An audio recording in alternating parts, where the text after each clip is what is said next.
Kita ini orang Islam sebagai marketing. Kita punya produk namanya Islam, ilmu agama. Tawarkan selalu kepada orang, tanpa batas.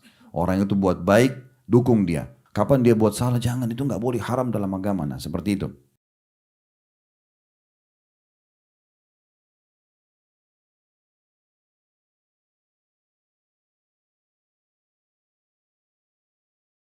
Hadits yang masyhur, fawallahi, ini sabda Nabi SAW kepada Ali bin Abi Thalib di perang Khaybar. Karena sudah 43 hari Nabi SAW kepung belum tembus-tembus benteng Khaybar, maka beliau mengatakan, besok saya akan berikan bendera peperangan ini kepada seseorang yang mencintai Allah dan Rasulnya, dan Allah juga dan Rasulnya mencintai dia. Maka kata Umar bin Khattab, saya belum pernah menginginkan jabatan seperti malam itu. Banyak sahabat tidak tidur karena ini predikatnya luar biasa. Bendera ini karena sudah 43 hari nggak tembus-tembus benteng Yahudi, saya akan kasih besok, akan tembus benteng Khaybar di tangan dia. Cirinya orang itu, dia mencintai Allah dan Rasulnya, Allah juga dan Rasulnya mencintai dia. Kata Umar, belum pernah saya berharap jabatan kecuali malam itu. Karena ini jabatan luar biasa nih, pegang bendera pasti menang. Tembuslah Khaybar. Dan perlu kita garis bawah ya, kalau ada mujahid masuk ke satu wilayah dan berhasil bebas dari kekufuran dan menjadi negara Islam, semua mujahid itu akan panen pahala semua orang ibadah di kota itu. Kayak kasus Mekah ini sekarang, sekian juta orang beribadah, pasukan Nabi SAW, Nabi dan 10.000 pasukan beliau dari Medina itu panen pahala kita semua. Karena dengan mereka lah Mekah lepas dari kekufuran, kita beribadah sampai hari kiamat, dan itu luar biasa gitu. Maka pada saat itu Nabi SAW, selepas sholat subuh menanyakan, mana Ali bin Abi Thalib? Kata mereka, di kemahnya ya Rasulullah. Lagi sakit mata waktu itu. Panggil dia, dipanggil. Kata Nabi SAW, kenapa wahai Ali? Dia bilang, ya Rasulullah, saya tidak bisa lihat apa-apa. Matanya bengkak, nggak bisa lihat apa-apa. Kayak buta gitu. Bukan buta sebenarnya, tapi memang bengkak, akhirnya tertutup dan tidak bisa lihat apa-apa. Maka Nabi SAW dalam riwayat itu meludahi, ya, meniup dengan ludah beliau mata Ali bin Abi Thalib. Tapi ini ludah Nabi ya. Ya. Jadi Nabi SAW meludahi dari mukjizat sehingga akhirnya terusap di mata beliau dan akhirnya matanya Ali sembuh. Ini sering terjadi ya, seperti kasus Abdullah bin Abi Atiq radhiyallahu anhu yang pernah kakinya patah karena pergi membunuh salah satu pimpinan Yahudi, gitu kan? Kakinya patah waktu melarikan diri dari benteng Yahudi, itu disembur ludah Nabi SAW, tulang patahnya itu sembuh. Ya. Dan banyak kisah-kisah mujizat Nabi SAW seperti ada sahabat yang matanya keluar, dimasukkan kembali oleh Nabi sembuh dan seterusnya. Nah itu seperti itu. Yang jelas waktu itu Ali bin Abi Thalib, Nabi SAW menasihatkan, hai Ali, majulah dengan tenang. Tawarkan mereka Islam. Kalau mereka nolak, tawarkan mereka jizyah upeti. Kalau mereka nolak, tawarkan mereka, baru perangi mereka. Tapi ketahuilah kata Nabi SAW, fawallahi la yuhda bika rajulun wahidun khairun laka min humurin ni'am. Tapi ketahuilah wahai Ali, kalau seandainya ada satu orang saja dapat petunjuk ke agama Allah ini karena kamu sebabnya, maka pastikan itu lebih baik daripada unta merah. Maksudnya unta merah ini zaman dulu tuh harta yang paling besar. Bisa juga dikuatkan ini dengan hadis Nabi SAW yang lain diriwayatkan Imam Muslim, hadis yang masyhur, man da'ila huda kana lahu minal ajri mithlu ujuri man tabi'ahu la yanqusu dzalika min ujurihim syai'a. Barang siapa yang mengajak pada satu kebaikan, ayo sholat, ayo puasa, ayo haji, ayo ini keutamanya, kita motivasi orang, maka baginya pahala dan pahala dari orang yang mengikutinya tanpa mengurangi pahala mereka sedikit pun juga. Dia kalau kerjakan dapat pahala, yang orang dia ajak juga dapat pahalanya, tapi dia dikasih bonus pahala seperti orang yang mengikutinya. Ini marketing yang sebenarnya ini. Ini faham baik-baik, kita ini orang Islam sebagai marketing. Kita punya produk namanya Islam, ilmu agama. Tawarkan selalu kepada orang, tanpa batas. Orang itu buat baik, dukung dia. Oh Masya Allah bagus ya. Ada kerabat kita, saya mau haji. Oh Masya Allah, kerjakan bagus sekali, kita dukung. Kapan dia buat salah, jangan, itu nggak boleh, haram dalam agama. Nah seperti itu. Jadi kalau ada orang mengerjakan ibadah atau meninggalkan larangan karena kita, maka kita dapat pahala, kita pun dapat pahala dia. Dan luar biasanya, kalau kita dapat 100 pahala, dia dapat 100 pahala. Bukan 100 pahala dia dibagi dua, enggak. Nilainya 100 dikasih kepada kita tanpa mengurangi pahala dia 100. Jadi kalau Bapak Ibu mau sholat misalnya, tidak ada salahnya ngajak orang sholat. Mungkin ada dari 10 orang, 2 orang nyantol sholat. Alhamdulillah. Kita panen pahalanya misalnya. Lalu kemudian kata Nabi SAW, dan siapa yang mengajak pada keburukan, wa man da'a ila dhalalatin kana alaihi minal ithmi mithlu athamin man tabi'ahu la yanqusu dzalika min athamim syai'a. Barang siapa ya, yang mengajak kepada kesesatan, maksiat. Ada orang begitu, dia zina, dia ajak juga temannya dan ajarin caranya. Bahkan kalau perlu dia yang bayarin diskotiknya, dia yang bayarin kamarnya. Wah, luar biasa ini. Ya. Dia dosa, temannya juga dosa. Tapi dia dikasih dosa temannya, ya, dibebankan pada dia. Gitu kan. Maka barang siapa yang mengajak pada kesesatan, pada maksiat, maka baginya dosa dari orang yang mengikutinya tanpa mengurangi dosa mereka sedikit pun. Ibnu Qayyim rahimahullah mengatakan siapa yang menjadi penyebab orang lain mendapat hidayah, maka ia akan mendapatkan pahala orang yang mengikutinya. Sebagaimana dalam sabda Nabi SAW tadi. Sisi yang lain teman-teman sekalian, dalam hadis juga Bukhari Muslim dijelaskan, saking mulianya orang yang berilmu itu, kita tidak boleh hasad ya, tidak boleh iri. Tapi di sini dibagi dua dalam penjelasan hadis makna iri. Ada iri yang haram namanya hasad. Di sini kalau Bapak Ibu lihat ada satu kelebihan pada seseorang, lalu Bapak Ibu cemburu sama dia dan berharap hilang dari dia. Misalnya dia pintar, misalnya dia kaya, misalnya dia punya kelebihan paras wajah, postur tubuh, warna kulit, apalah. Terus kita tuh merasa iri sama dia, tapi kita berharap dia hilang dari dia. Ya, misalnya dia tampak dia cantik, begitu dia kena kecelakaan atau apa, wah syukurin tuh. Gitu. Kayak tidak malah dia senang kalau orang itu celaka. Gitu kan. Usaha maju, oh pas bangkrut, datang ujian, oh itu memang syukurin tuh, gitu-gitu. Tetangganya baru beli mobil, dia hasad, ya pas kesentuh pagar sedikit, oh syukurin tuh, siapa suruh beli mobil baru. Nah, tetangganya beli AC, kulkas, dia yang kedinginan. Ya. Nah ini nggak boleh. Kata Nabi SAW, hati-hati dengan hasad, ini yang haram ini, berharap nikmat hilang pada seseorang, gitu kan? Karena dia akan membakar pahala sebagaimana api membakar kayu bakar. Pahala kita banyak hilang karena hasad. Nah yang kedua, ini juga iri tapi istilahnya ghibthah. Apa yang perbedaannya? Kita iri pada kelebihan yang ada pada seseorang, tapi kita tidak berharap hilang dari dia. Terutama yang kita disuruh ghibthah ini dua. Disebutkan dalam hadis yang saya akan bacakan hadis riwayat Bukhari Muslim, kata Nabi SAW, la hasada illa fi itsnatain. Tidak boleh orang iri, tapi yang kedua ya yang ghibthah. Tidak berharap hilang dari dia. Kecuali dua. Dua orang ini kejar. Usahakan kalian iri pada mereka. Tapi irinya tidak berharap hilang dari mereka. Yaitu rajulun atahu Allahu malan fasallatahu ala halakati fil haqq. Seseorang yang Allah karuniai harta yang melimpah dan dia menghabiskan di jalan Allah. Suka sekali sedekah. Nah iri pada orang begini. Irinya kenapa? Kenapa dia bisa buat, saya nggak bisa buat. Kita juga ikut melakukan. Nah begitu. Bukan berharap dia bangkrut, hilang hartanya, enggak. Karena di sini sensitif perbedaan antara hasad haram sama hasad atau ghibthah yang dibolehkan. Syaratnya orang kaya, sumbernya halal dan dia sibuk habiskan di jalan Allah gitu. Kemudian yang kedua, rajulun atahu Allahul hikmah fahuwa yaqdi biha wa yu'allimuha. Seseorang yang Allah karunia ilmu yang luas, ilmu agama. Kemudian dia sibuk mengajarkan, mengamalkan dan mengajarkannya. Nah ini perlu kita iri sama dia. Supaya kita termotivasi mengerjakan seperti dia. Nah gitu. Ini hadis yang biasa. Dalam riwayat yang disebutkan, golongan kedua adalah orang yang Allah berikan Al-Quran. Hafal Quran, lalu dia habiskan membaca Al-Quran di siang dan malam hari. Nah ini wajar kalau kita cemburu. Ada hadis yang saya akan sampaikan sekarang, hadis Hasan riwayat Tirmidzi. Ini hadis selalu saya jadikan motivasi untuk saya selalu semangat belajar teman-teman sekalian. Karena ada saatnya kita semangat, ada saatnya kita tidak semangat. Ini kita butuhkan sekali. Luar biasa keutamaan ilmu di hadis ini. Hadis riwayat Tirmidzi dengan sanad hasan dari hadis Abu Umamah radhiyallahu anhu.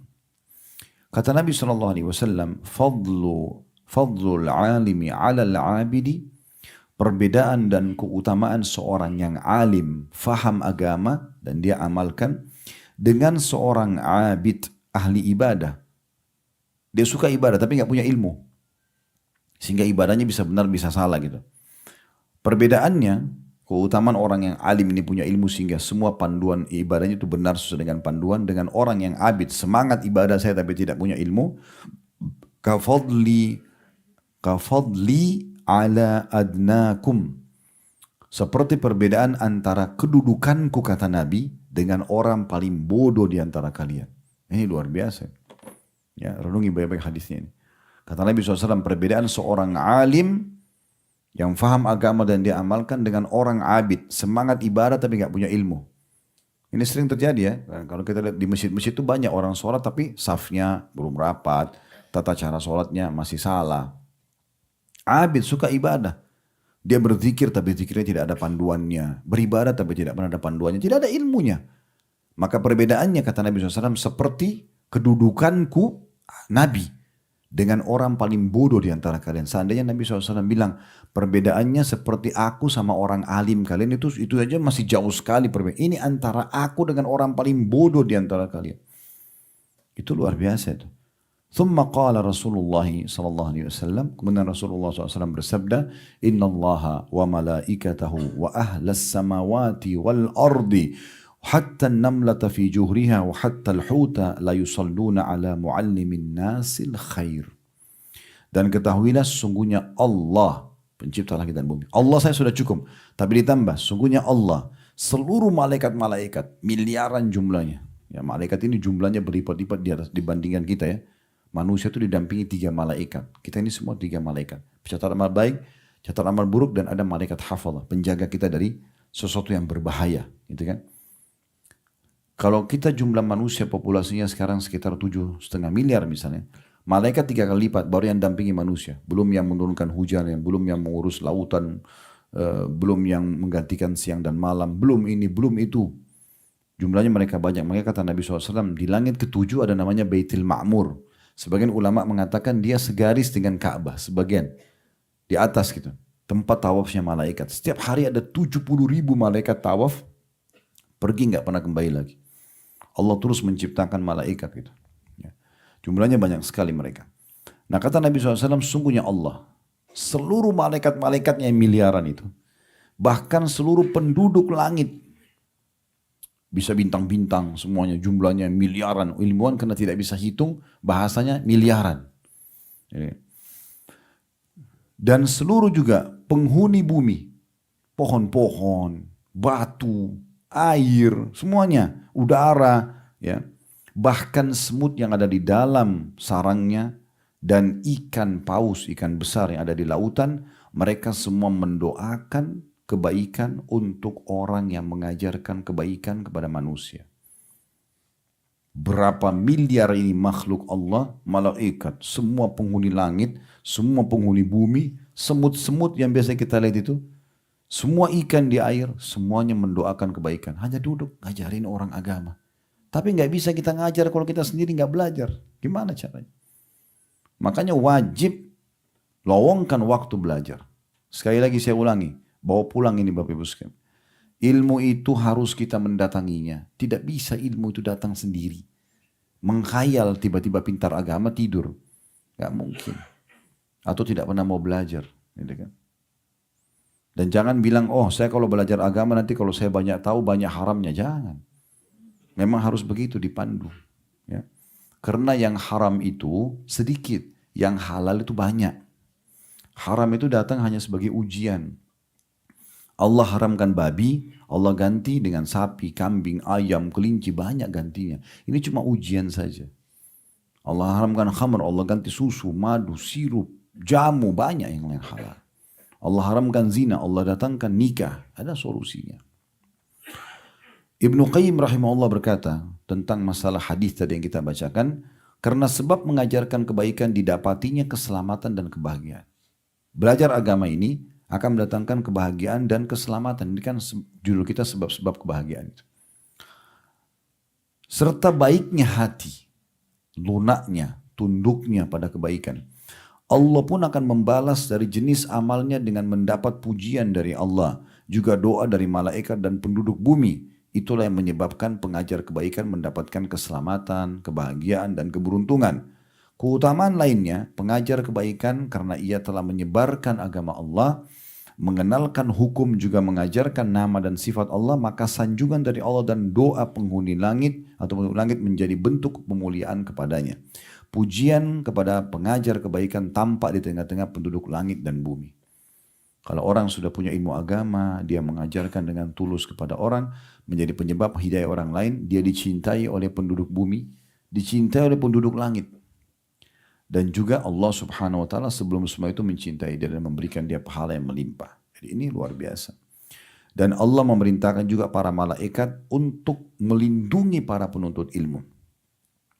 Sebagaimana dalam hadis yang sahih, diriwayatkan oleh Abu Daud, disahihkan oleh Syekh Al-Albani, hadis yang masyhur, kata Nabi SAW, ini gabungan beberapa keutamaan ilmu. Man salaka tariqan yatlubu fihi ilman salakallahu bihi tariqan bihi min turukil jannah.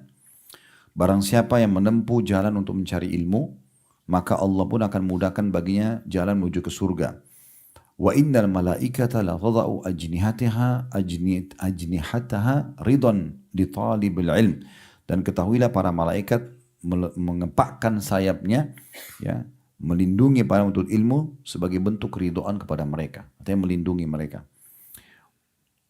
Kemudian kata Nabi SAW, wa innal alima la yastaghfiru lahu man fis samawati wa man fil ardi wal hitanu fi jawfil ma'. Dan ketahuilah, sungguhnya orang alim itu dimohon ampunkan baginya semua yang ada di langit dan semua yang ada di bumi, bahkan sampai ikan-ikan yang ada di lautan. Wa inna fadlal alimi 'alal abidi ka fadlil qamari lailatal badri 'ala sa'iril kawakib. Dan ketahuilah perbedaan antara seorang alim dengan selain daripada alim atau abid yang mau ibarat tapi tidak punya ilmu, ibaratnya perbedaan seperti bulan purnama yang terang dengan bintang-bintang yang jauh sekali. Kelihatan gemerlapan tapi kecil. Wa innal ulama warasatul anbiya. Ketahuilah para nabi-nabi, para ulama itu adalah pewarisnya para nabi.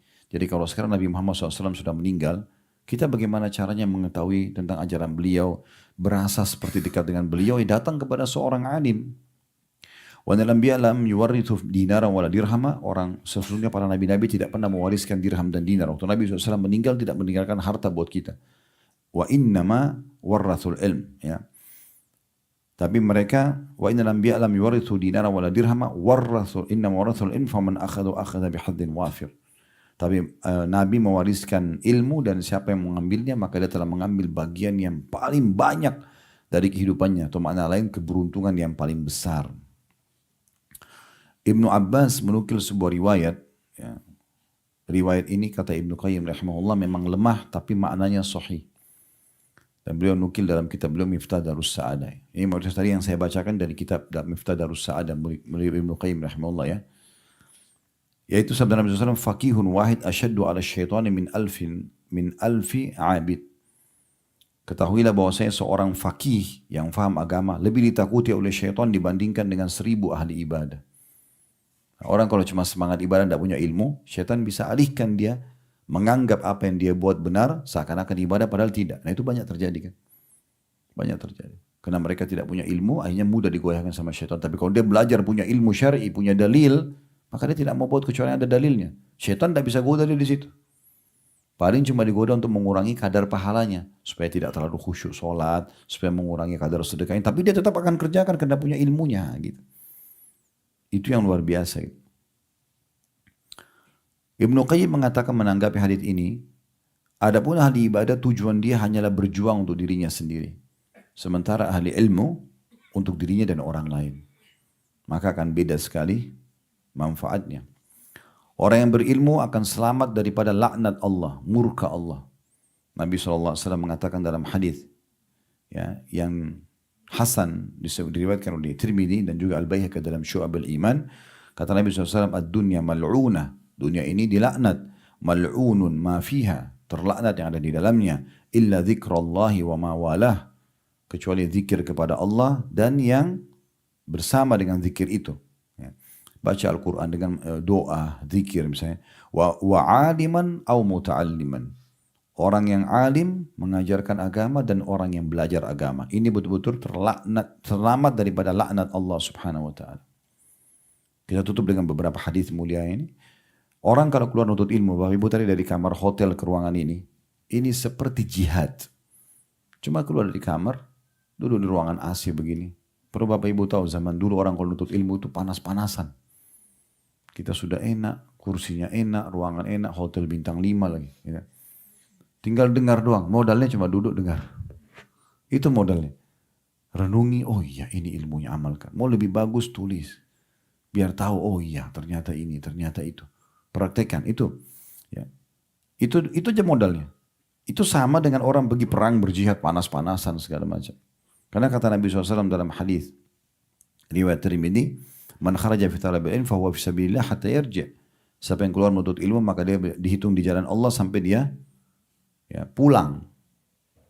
Sampai dia pulang. Jadi ini memang luar biasa ya peringatan dari Nabi alaihi salatu wassalam.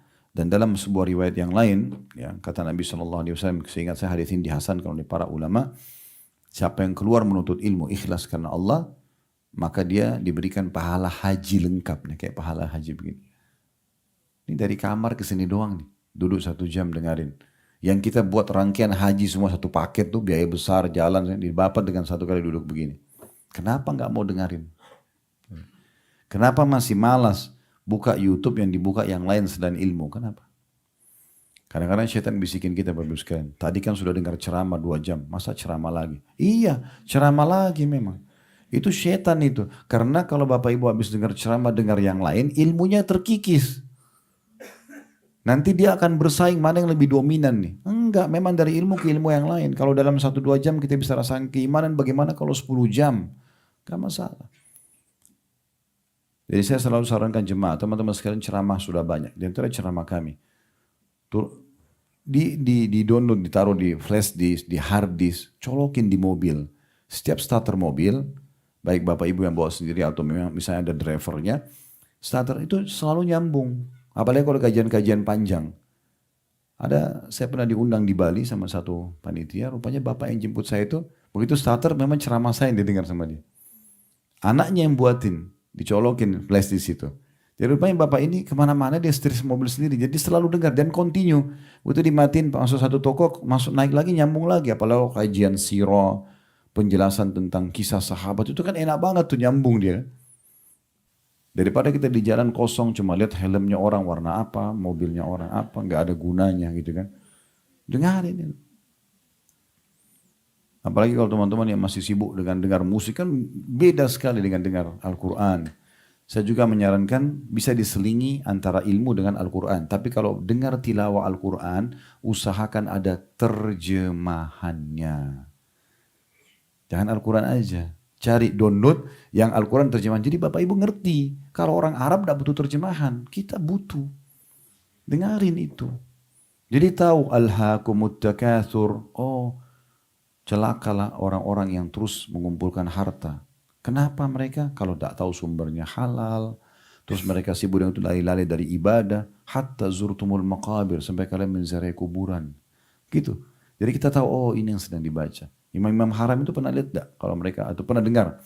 Mereka orang lagi sholat terus tiba-tiba nangis. Itu karena mereka faham artinya. Sayang kalau kita nggak faham. Anak-anak dari kecil, dengarin Al-Quran aja terus. Al-Quran aja terus, biasakan mereka dengar. Kalau kita 30-40 tahun baru bisa ngaji, anak-anak 10 tahun hafal Quran. Tutupi kekurangan kita di mereka. Jangan wariskan keburukan kepada keburukan. Ibunya hamil di luar nikah, anaknya juga nggak apa-apa. Nak, ibu dulu begitu kok. Kan aneh ini. Ayahnya tanya, saya pernah dengar orang begitu, depan saya ngomong, ini anak saya sudah bujang. Mana? Saya tanya, mana pacarmu nak? Loh subhanallah. Ayah juga dulu begitu, banyak pacarnya. Oh playboy dulu, bangga. La haula wa la quwata illa. Usahakan sekarang anak kita tidak pernah sentuh yang bukan mahramnya. Bukakan pintu pernikahan. Selesai gitulah. Tutupi kekurangan kita di situ, jangan malah warisan keburukan gitu. Saya pernah kedatangan seorang bapak, saya selalu jadikan bahan ceramah karena saya tertarik dengan pola beliau. Sering saya juga bahasakan, Bapak Ibu sekalian jadikan majelis ilmu hiburan anak-anak. Jangan cuma selalu mall, jangan cuma selalu tempat mainan mereka.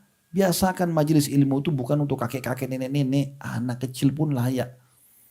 Saya lihat ini waktu saya sampaikan, subhanallah, kalau kami tablik akbar di Blok M di Jakarta tuh Masya Allah yang hadir 10.000 orang. Saya tak tahu ini itu enggak hitung, tapi saya tanya panitia, oh ini kalau penuh semua bisa 10.000 orang.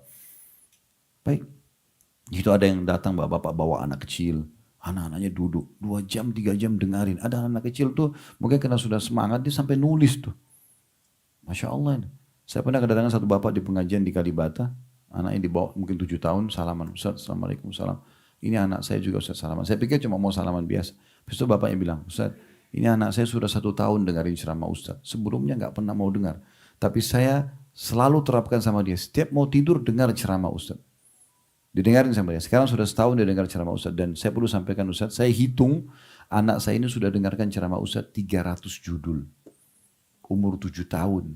Saya waktu itu merenung, anak seperti ini. Kalau dia seumur saya 40 tahun ke atas, bagaimana ilmunya anak ini? Kan gitu. Kita juga tidak repot lagi nanti pandu dia, karena dia sudah tahu ini boleh atau tidak boleh. Kan gitu. Sama juga dengan saya berbagi, kalau teman-teman kalau disuruh pilih anaknya masuk pesantren atau tidak, masuk pesantren. Jauh dari orang tua, tidak apa-apa. Orang di pesantren, saya pernah di pesantren. Azan disuruh ke masjid, tiap hari mendengarkan firman Allah, sabda Nabi SAW. Bagus, itu membantu kita. Anak-anak biasa kalau di rumah terus itu mereka karena tahu orang tuanya manjain, tidak mau dengar. Pesantren itu membantu banget dan memang umur SMP sampai SMA ini masa pembentukan karakter. Kenapa pesantren dibuat situ? Karena itu masa pembentukan karakter. Ini perlu untuk digarisbawahi tentu-tentu.